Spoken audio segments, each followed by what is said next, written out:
हम बताते हैं दोस्तों सर के विषय में अगर मैं बात करता हूं तो सर इस कंपनी के लीडर ही नहीं एमडी रह चुके हैं दोस्तों। एमडी है दोस्तों, उनको पता चल गया कि आज हम और आप देखते हैं कि आयुर्वेद का रिझाव जो था हमारा और आपका वो बहुत ही कम होते जा रहा था, सही है। उसी बेसिस पे हमारे जो सर थे उन्होंने सर्वे किया कि आयुर्वेद का जो प्रचलन कहा जाता है दोस्तों कि यह हिंदुस्तान का 5वां वेद माना जाता था ना, सही है कि नहीं। तो दोस्तों उसी सब चीज पे सर के माध्यम से हमें जानकारी मिलेगी दोस्तों। तो मैं सर को इस मंच पे आमंत्रित करने से पहले मैं चाहूंगा आप लोगों से 3 रिक्वेस्ट। जिस किसी सज्जन के पास मोबाइल फोन हो कृपया वो अपने मोबाइल फोन को स्विच ऑफ कर ले। जोरदार तालियां।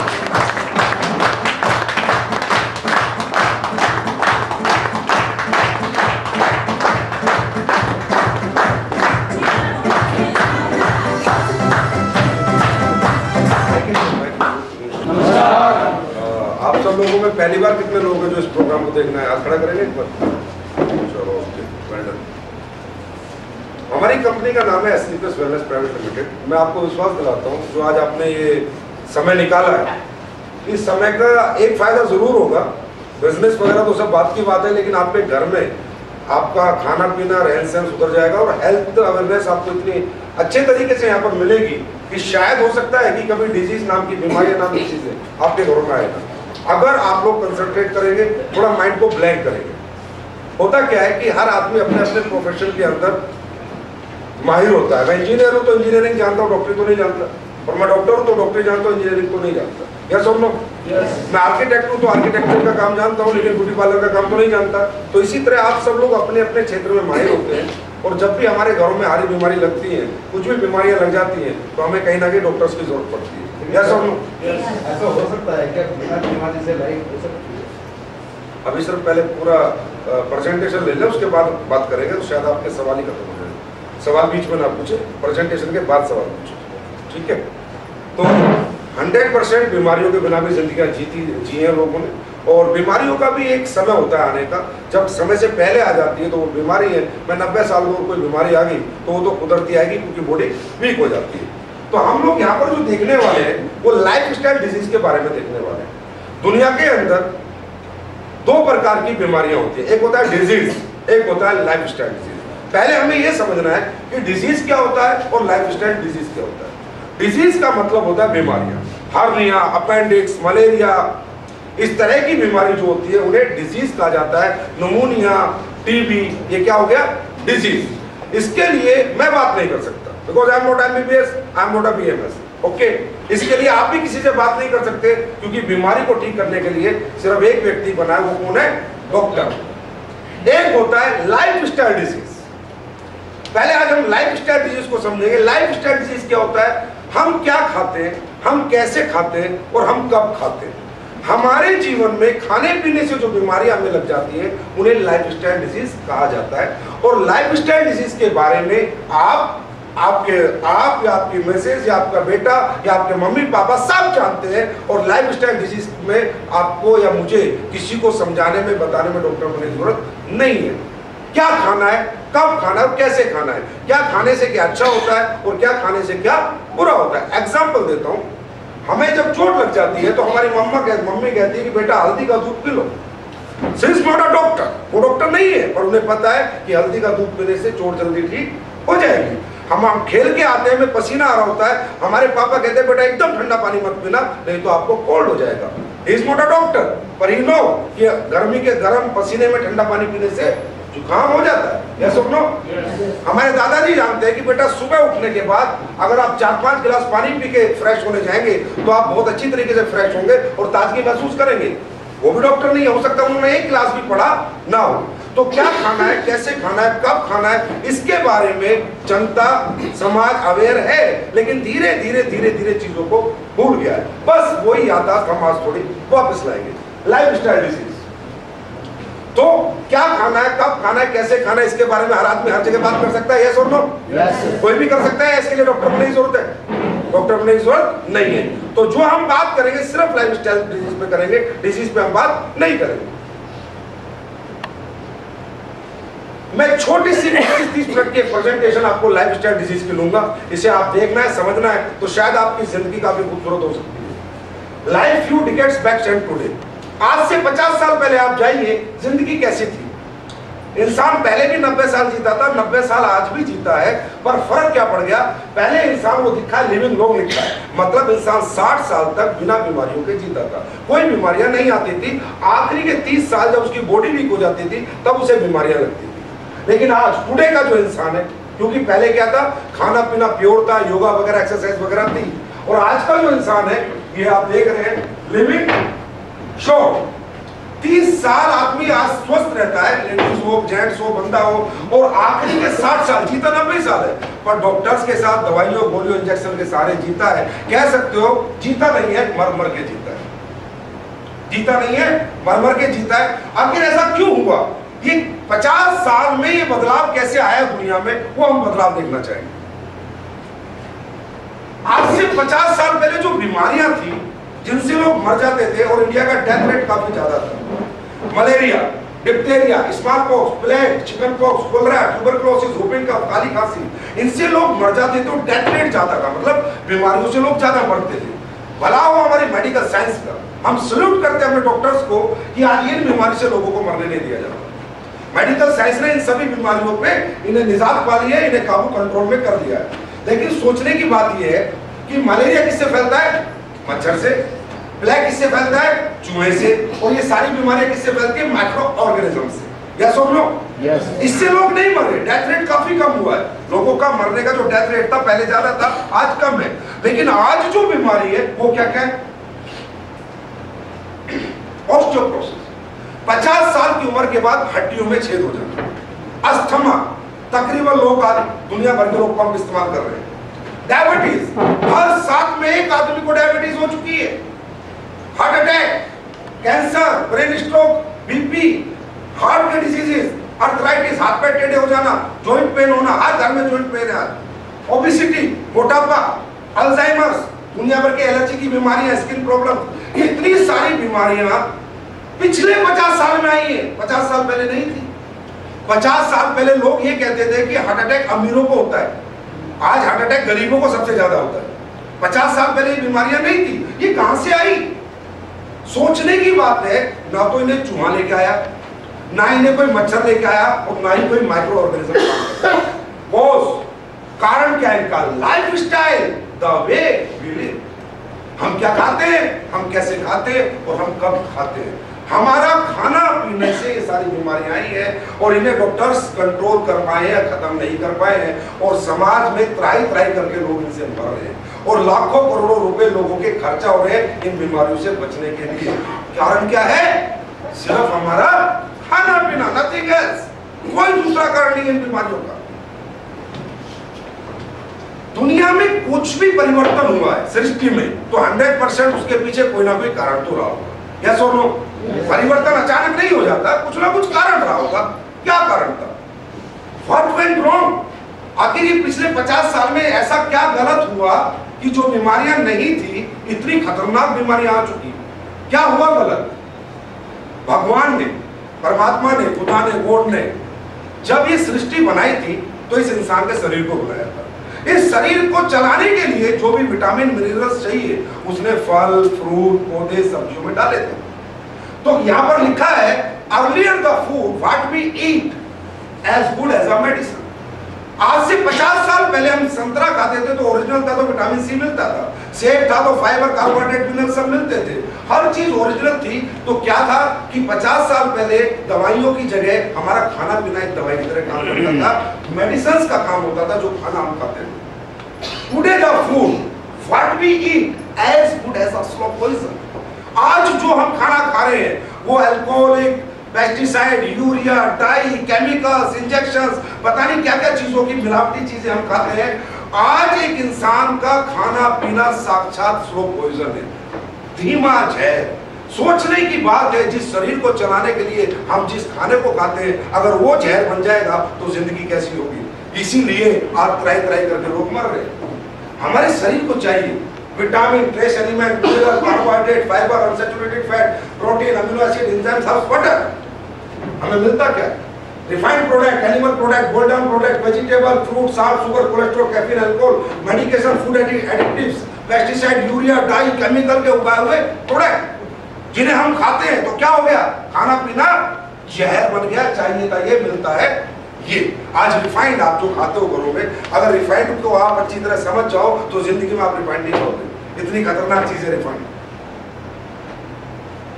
अब मैंने कहा था हर चीज के पीछे कारण होता है। अब ये खाना पीना जहर क्यों बना? Supply is low against demand. India में जब 1947 में हमारा देश आजाद हुआ था तो आबादी 50 करोड़ थी। आज आबादी कितनी है? 125 करोड़ लोग। यस और नो? यस और नो में बात करेंगे तो थोड़ा मजा आएगा। आप बोल रहा हूँ, मैं भी बोल रहा हूँ। यस और नो? 125 करोड़ की आबादी है। डिमांड आज से 50 साल पहले 50-60 करोड़ लोग थे तो जितना उगता था उससे पूर्ति हो जाती थी, जो कुदरती उगता था। पहले जमाने में फसलें उगाई जाती थी, गोबर का खाद, ओरिजिनल ऑर्गेनिक खेती। आज वही फसलें 125 करोड़ लोग तो आ गए पर इंडिया की जमीन तो नहीं बढ़ी ना, उल्टा कम हो गई। अर्बन एरियाज आ गए, बिल्डिंगें बन गई, सारी जमीन धीरे धीरे गवर्नमेंट ने एक्वायर कर ली और बहुत कम जमीन बची है। और डिमांड इतनी है और सप्लाई उसे करनी है, पूरा करना है, लोगों को खाना तो देना है। तो अब क्या हो गया दोस्तों? पहले सब्जियां, फल, फ्रूट उगाए जाते थे कुदरती ऑर्गेनिक, आज मैन्युफैक्चर किए जाते हैं। Pesticide, urea, chemical, injection. ये आप इंजेक्शन देख रहे हो, इसे कहते हैं ओस्टोमाइसिन का इंजेक्शन, जो लेडीज को लेबर पेन में लगता है। जब भैंस दूध नहीं देती तो भैंस को लगता है। ये इंजेक्शन फल, फ्रूट, सब्जी, तरबूज, अंगूर सब में लगता है। रातों रात खीरा बड़ा हो जाता है, रातों रात लोकी बड़ी हो जाती है। और ये इंजेक्शन साक्षात एक तरह का जहर है।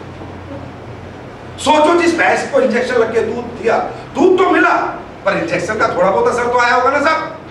यूरिया, पेस्टिसाइड का छिड़काव वाली फसल भैंस ने खाई, दूध तो दिया पर उसी आपने कोई ऐसा किसान देखा जो चारा धोके खिलाता है भैंस को? एक भी किसान? तो कहीं ना कहीं तो असर आता है ना। तो कौन सा रिएक्शन बॉडी में कब हो रहा है यू डोंट नो, आपको खुद नहीं पता। आप बाहर की दुनिया को देख सकते हो, अपने अंदर की दुनिया को नहीं देख सकते कि अंदर क्या क्या चल रहा है, क्योंकि मेथड बदल गया। कुकर में आज आप खाना बनाते हो, 30% प्रोटीन मिलता है, कोई भी डॉक्टर बता सकता है आपको। 70% अगर आप उबाल के खाना बनाओगे खुला तो 100% प्रोटीन मिलने की संभावना है। कोल्ड स्टोरेज, सब्जियां, फल, फ्रूट टूटता है, 12 के 12 महीने जो सब्जी आपको चाहिए मिल जाती है। साइंटिफिकली प्रूव है कि फल, फ्रूट 3 से 4 दिन उसके अंदर मिनरल्स, विटामिन्स वगैरह रहते हैं। 6-6 महीने पड़ा रहेगा तो उसमें क्या रहेगा? यस और नो? ये क्या हुआ कि पहले चीजें उगाई जाती थी, आज मैन्युफैक्चर की जाती है। और आज आप देख रहे हो धीरे धीरे ये समाज वापस जा रहा है। आज ऑर्गेनिक खेती को प्रेफरेंस दिया जा रहा है, योगा को प्रेफरेंस दिया जा रहा है। देना पड़ेगा, अगर जिंदा रहना है तो देना पड़ेगा। आगे चलो, ये किसान, आप लोगों के घरों में भी किसान, घर से कुछ लोग होंगे, आप देखते हो जब वो केमिकल छिड़कते हैं तो नाक पे कपड़ा बांध लेते हैं। उन्हें डर लगता है कि ये सांस के साथ ना चला जाए तो मेरे लिए हार्मफुल होगा। अब आप सोचो, इट्स हार्मफुल टू ब्रीथ। अगर ये सांस लेने के लिए इतना खतरनाक है तो जो लोग खा रहे हैं इसकी उगाई हुई चीजें, उनके लिए क्या खतरा पैदा हो रहा होगा, उनके लिए कितना हार्मफुल होगा जब ये सांस लेने में डर लगा। इसके बाद ये अल्टीमेट एक ऐसी चीज जिसके बारे में बाबा रामदेव भी काफी लोग बताते हैं पर गहराई से कोई नहीं बताता, मैं आपको बताता हूं। Pepsi Coca Cola cold drink. Pepsi Coca Cola cold drink इतनी खतरनाक चीज है, इतनी खतरनाक चीज है। अगर आपको उसका प्रैक्टिकली करना चाहते हो, अपने घर जाइए, 2 लीटर की पेप्सी लीजिए, उसे एक पतीले में डालिए, उसे उबालिए। वो जब तक उबालते रहिए जब तक वो कम ना रह जाए, इतनी चीनी निकलेगी, इतनी चीनी। इस चीनी को आप और मैं सादे मुंह खा नहीं सकते, इतनी चीनी होती है इसमें। एस्पार्टेम नाम का एक केमिकल इसमें डाला जाता है जो चीनी के असर को खत्म कर देता है। एक छोटी सी क्लिप आपको, व्हाट हैपेंस जब पेप्सी बॉईल हो रही है, देखिए, खुद भी बॉईल कर सकते हैं।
नहीं बताता, इतनी गहराई से कोई नहीं बताएगा। हम लोग हेल्थ अवेयरनेस प्रोग्राम चला रहे हैं पूरे इंडिया में, घर घर जाकर लोगों को समझाते हैं इन चीजों को अवॉइड करो। इसमें केमिकल डालते हैं एस्पार्टेम नाम का, जो चीनी का असर को खत्म कर देता है। US food department of America की रिपोर्ट है कि अगर 1 लीटर पेप्सी आप पियोगे तो 4 साल में ऐसी कोई बीमारी नहीं है जो आपको नहीं लगेगी अगर आप 1 लीटर पेप्सी डेली पियोगे। ये बहुत, मतलब इसे टॉयलेट क्लीनर भी दूसरी भाषा में लोग कहते हैं। तो अवॉइड करो, इससे बचाओ अपने आप को, अपने बच्चों को। अच्छी बात है उन्हें जूस पिलाओ, अच्छा जूस पिलाओ, फल के जूस पिलाओ तो अच्छी बात है। ये चीजें अच्छी नहीं है और इन चीजों से वो चीजें हो जाएंगी, वो बीमारी हो जाएगी कि करोड़ों रुपए भी आपके खर्च हो सकते। नेक्स्ट, आज हमारे बच्चे और हम भी, खासकर हम भी आजकल पिज्जा, बर्गर, केक, इनके दीवाने हो रहे हैं। हमारे को खुद नहीं पता कि कैसे बनते हैं, इनमें क्या क्या मिलता है, क्या क्या केमिकल मिलता है। अगर आप बर्गर का एक्सपेरिमेंट करना चाहते हैं तो आप एक बर्गर को लाइए जो उसके अंदर लिक्विड लगाया जाता है, उसे छोड़ दीजिए, प्याज, टमाटर, आलू सब निकाल दीजिए उसमें से, और उस लिक्विड को छोड़ के बर्गर को 1 हफ्ता अपने घर की अलमारी में रखिए। बर्गर के अंदर सड़ेगा नहीं, बर्गर सड़ेगा नहीं। सोचने वाली बात है, ब्रेड है, सिर्फ लगेगी, उसमें कोई भी बदबू नहीं आएगी। इसके अंदर वो केमिकल मिलाया जाता है जो शैम्पूज वगैरह में मिलाया जाता है, तब जाके ये बर्गर आपको टेस्टी लगता है। जो केक आप लोग खाते हैं, हम बर्थडे पे बच्चे के मंगाते हैं, तो जब आप केक बनवाते हैं तो उसे बोले भाई हमारे को प्योर केक चाहिए, हमारे को वो केक नहीं चाहिए जिस टाइम पे तू बनाता है। केक मीठा होता है या खट्टा होता है? मीठा होता है। हम लोग मुंह पे भी लगा के घूमते हैं, सही है, काफी मजे लेते हैं और काफी मीठा होता है। मीठी चीज को चीनी मक्खी, चींटियां मक्खी छोड़ती है क्या? अब केक को फेंको रोड के ऊपर, एक चींटी मक्खी नहीं आती, एक चींटी मक्खी उसके नजदीक नहीं आती। उसे पता है इतना खतरनाक केमिकल है, अगर मैंने खाया तो मर जाऊंगा। मतलब चींटी मक्खी को पता है, लेकिन आज इंसान को नहीं पता कि उसकी जिंदगी में उसके साथ क्या क्या हो रहा है। नेक्स्ट, आइसक्रीम सबसे खतरनाक आइटम, सबसे खतरनाक आइटम है। स्ट्रॉबेरी का अगर फ्लेवर देना है तो नाइट्रेट सॉल्वेंट डालना पड़ता है। आप पढ़ सकते हैं, देख सकते हैं। अगर आपको बनाना फ्लेवर देना है तो ऑयल पेंट में जो सॉल्वेंट मिलते हैं वो इसमें डालना पड़ता है। अगर आपको वेनिला फ्लेवर देना है, वेनिला खाते हैं ना हम लोग, तो जो कॉकरोच को मारने के लिए केमिकल इस्तेमाल होता है वो वेनिला फ्लेवर में इस्तेमाल होता है। You will see. अब सोचिए इनके पास ऐसी कौन सी भैंस है जिसका दूध 6 महीने तक खराब नहीं होता? सोचिए इनके पास ऐसा कौन सी भैंस है जो कलरिंग दूध देती है, red, white, vanilla flavour, strawberry flavour, colour है ना, और वो भी ऐसा कलर है जो जाता नहीं है। ऐसा भी कलर नहीं है कि छूट जाता है। तो सोच लीजिए कलर, ये साक्षात एक तरह का cancer, TB, heart disease problem, tumour, brain tumour, इन्हें खाने पीने से कुछ भी हो सकता है। ये इतनी खतरनाक चीज है। उसके बाद ऊपर वाले की देन, एयर पोल्यूशन। अभी ओबामा इंडिया में आया तो यूएस की रिपोर्ट आई कि 6 दिन उसकी उम्र कम हो गई। इतना एयर पोल्यूशन, एयर पोल्यूशन, नाक पे फिल्टर नहीं लगा सकते। जब आबादी बढ़ी तो फैक्ट्रीज भी बढ़ी, प्रदूषण भी बढ़ा, इतनी सारी गाड़ियां चलती हैं, तो इनमें इतना टॉक्सिन्स है, इतना टॉक्सिन है जो हमारे शरीर के अंदर जा रहा है। वाटर पोल्यूशन, आपका जो पानी गटरों में जाता है यही पानी रिसाइकिल होकर दोबारा आपके घरों में आ जाता है। इतने बड़े बड़े प्लांट गवर्नमेंट ने लगा रखे हैं। रेडिएशन, मोबाइल की रेडिएशन से आप और मैं बच नहीं सकते क्योंकि मोबाइल के आज आप हैबिचुअल हो गए हैं। ये तो तीन कुदरत की मारे, ये तो अपने को झेलनी पड़ेगी। इसकी वजह से क्या हो रहा है, आज इंडिया के अंदर 60% लोगों को हार्ट डिजीज हो चुका है और 100 लोग जो डेली मर रहे हैं इंडिया में, उसमें 35% लोग हार्ट की प्रॉब्लम से मर रहे हैं। 35% लोग, हर 7 में इंडिया में एक आदमी को डायबिटीज हो चुका है। आप सोचिए, आज इंडिया में पूरा इंडिया रात को सोता है, सुबह 1,500 लोग उठते नहीं है और उन्हें लोग कभी डॉक्टर को भी नहीं दिखाया होता और डॉक्टर ने कभी बताया भी नहीं होता तेरा हार्ट प्रॉब्लम तेरा चल रहा है। सुबह 4:15 बजे हार्ट अटैक आता है। आपने भी काफी लोगों को सुना होगा, अचानक चलते चलते गिर गया, अचानक सोते सोते मर गया। यस और नो? सुनिए, कहानियां नहीं सुनी। तो क्या होता है, बस पता नहीं क्या इन्फेक्शन अंदर चल रहा है, क्योंकि अंदर हम झांक नहीं सकते, अंदर हम देख नहीं सकते। आर्थराइटिस, जॉइंट पेन, आज जितने घरों में 40 साल से ऊपर के लोग आपको मिलेंगे, लेडीज हो चाहे जेंट्स हो, जॉइंट पेन। इवन जवान बच्चों के भी जॉइंट पेन होना शुरू हो चुके हैं। आर्थराइटिस की इतनी बड़ी प्रॉब्लम है, यूरोप और नॉर्थ अमेरिका में जितने पेशेंट है उतने अकेले इंडिया के अंदर आर्थराइटिस के पेशेंट। ओबेसिटी, मोटापा, आने वाले 50 साल में इंडिया की 50% पॉपुलेशन मोटापे से ग्रसित हो जाएगी और मोटापा अपने आप में बहुत बड़ी बीमारी है। हाइपरटेंशन, आज आपके बच्चे, आपके घरों में बच्चे होंगे, पहले आप लोग भी बच्चे थे, क्या आप अपने मम्मी पापा पे इतना गुस्सा करते थे जितना आज के बच्चे करते हैं?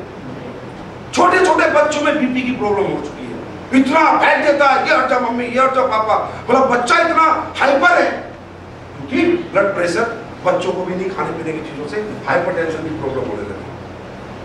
कैंसर बहुत खतरनाक बीमारी है। What is the cancer? मैं आपको कैंसर समझाऊं?